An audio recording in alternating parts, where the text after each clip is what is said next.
আসসালামু আলাইকুম। চলুন আমরা আমার ডিল ওয়েবসাইটে কিভাবে রিসেলার বা ড্রপ শিপার হব, রিসেলার বা ড্রপ শিপার হওয়ার জন্য কিভাবে আমরা অ্যাকাউন্ট করব এবং লগ ইন করবো। যে কোনো একটা ব্রাউজারে আমারডিল.com লিখে সার্চ করে আমার ডিল ওয়েবসাইটে ঢুকবো।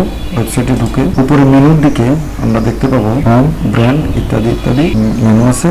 এখানে সবার শেষে রিসেলার নামক মেনু আছে। এই মেনুতে রেজিস্ট্রেশন বাটনে ক্লিক করে দেখতে পাবো রিসেলার সাইন আপ করার জন্য ফর্মটা আসবে। এই ফর্মে আমরা নামটা লিখব, মোবাইল নম্বর দিব, আপনার নিজের মোবাইল নম্বর দিয়ে দিবেন। আমি একটা মোবাইল নম্বর দিলাম, এরপর একটা পাসওয়ার্ড দিব, আবার পাসওয়ার্ড দিব। আপনার যদি রেফারেল কোড থাকে, কারোর কাছ থেকে যদি রেফার কোড পেয়ে থাকেন সেটা এখানে দিবেন, না পেয়ে থাকলে দেওয়ার প্রয়োজন। তারপরে আমরা টার্মস এন্ড কন্ডিশন বক্সে টিক মার্ক দিব। এবার সাইন আপ বাটনে ক্লিক করব। সাইন আপ বাটনে ক্লিক করলে আপনার ফোনে একটা ওটিপি যাবে।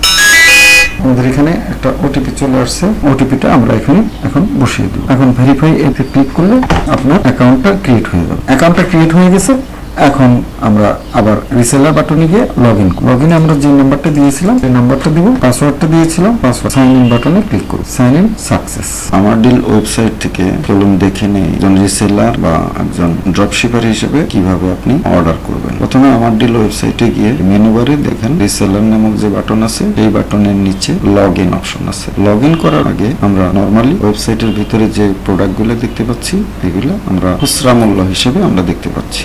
রিসেলার প্রাইস হিসেবে দেখতে হলে রিসেলার প্রাইসের এই বাটনে ক্লিক করলে আমরা রিসেলার প্রাইস হিসেবে রিসেলার প্রাইস গুলো আমরা দেখতে পাবো। এটা দেখার জন্য রিসেলার হিসেবে লগ ইন আমরা আগে রিসেলার হিসেবে রেজিস্ট্রেশন করেছি, অ্যাকাউন্ট করেছি। রিসেলার বাটনের লগ ইন বাটনে ক্লিক করে আমরা রিসেলার হিসেবে লগ ইন করি। একটা রিসেলার অ্যাকাউন্ট দিয়ে লগ ইন করে নিলাম। এখন যে প্রোডাক্টগুলো আমরা দেখতে পাচ্ছি এগুলো প্রত্যেকটা প্রোডাক্টের রিসেলার প্রাইস দেখতে পাচ্ছি। এখন যে কোনো একটা প্রোডাক্ট আমি রিসেল করব ক্রেতার কাছে, ক্রেতার ঠিকানা, ক্রেতার কাছ থেকে আমি কোনো অর্ডার নিয়েছি, আমি সেই ঠিকানাতে একটা অর্ডার মনে করি এই প্রোডাক্টে আমরা একটা অর্ডার, এই প্রোডাক্টটা রিসেল প্রাইস হচ্ছে 340 টাকা। ক্লিক করি, এটার উপর ক্লিক করে অর্ডার করুন বাটনে ক্লিক করি। কোয়ান্টিটি কয়টা পণ্য অর্ডার করব আমি বাড়াইতে বা কমাইতে পারি। এখানে প্লাস মাইনাস দিয়ে কমাই দিতে পারবো, অথবা ইচ্ছে করলে আমরা এখানে লিখেও দিতে পারি। আমরা এখানে দুইটা পণ্যের অর্ডার করুন বাটনে ক্লিক করব। আমার ক্রেতার ঠিকানা কি ঢাকার ভিতরে নাকি ঢাকার বাইরে, আমি ধরে নিলাম ক্রেতার ঠিকানা ঢাকার বাইরে। তো ঢাকার বাইরে ক্লিক করে বক্সটা ক্লিক করে প্রসিড টু চেক আউট। এখন যে ফর্মটা আসছে এই ফর্মে ক্রেতার নাম লিখ, আমি যার কাছে রিসেল করব ওই ক্রেতার নাম লিখ, আব্দুল ওয়াহিদ লেখ, আমার ক্রেতার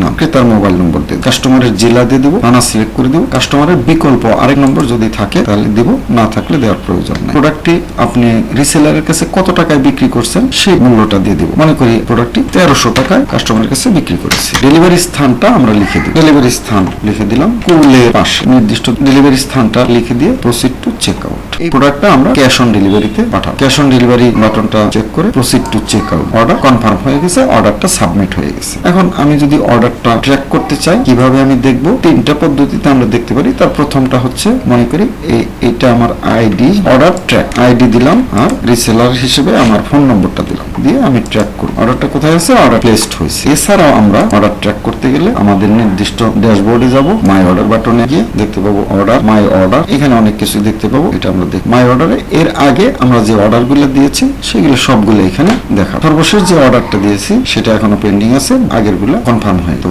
108 নম্বর অর্ডারটা, আমার প্রোডাক্টের দাম হচ্ছে 810 টাকা, আমার সেলিং প্রাইস হচ্ছে 1300 টাকা, আমার প্রফিট আসবে হলো 490 টাকা। এটা এখনো কুরিয়ার সার্ভিসে প্লেস হয়নি, যার কারণে নট প্লেস দেখাচ্ছে, এবং এটার টাকাটা আমার ডিল কর্তৃপক্ষ থেকে এখনো পাওয়া যায়নি, এটা আনপেইড আছে। আর যেগুলো প্রফিটের টাকাগুলো পাওয়া গেছে সেগুলো পেইড দেখাচ্ছে, বাকিগুলো আনপেইড আছে। এবং এই অর্ডারটা আমার কনফার্ম হয়ে গেছে, কুরিয়ার সার্ভিসে প্লেস হয়ে গেছে, অর্ডার কনফার্ম করা হয়েছে। তো আমি দেখবো কিভাবে, কুরিয়ার সার্ভিসে দেখতে হলে আমি ক্লিক বাটনে ক্লিক করলে আমি কুরিয়ার সার্ভিসের আমি দেখতে পাবো কুরিয়ার সার্ভিসে কোন অবস্থায় আছে। Consignment has been marked as delivered by rider. এটা এখনো কুরিয়ার সার্ভিসে প্লেস হয় না, যার কারণে এটা দেখাচ্ছে না। প্রত্যেকটাই এরকম দেখতে আমি এটার টাকাটা পেয়েছি কিনা বা কত টাকা পাবো, আমি এই চোখ আইকনটাতে ক্লিক করলে আমি এটার ভাউচারের বিস্তারিত দেখতে পাবো। আমার শিপিং চার্জ কত, প্রোডাক্টের দাম কত, এবং কোথায় ডেলিভারি হবে আমি প্রোডাক্টের বিবরণ দেখতে পাবো। এবং এই প্রোডাক্টের ভেন্ডরকে বা মার্চেন্টকে আমি ভেন্ডর ইনফো দেখতে পাবো, ডেলিভারি ম্যান ইনফো দেখতে পাবো, অর্ডারটা আমি ট্র্যাক করতে পারবো। এবং একই সাথে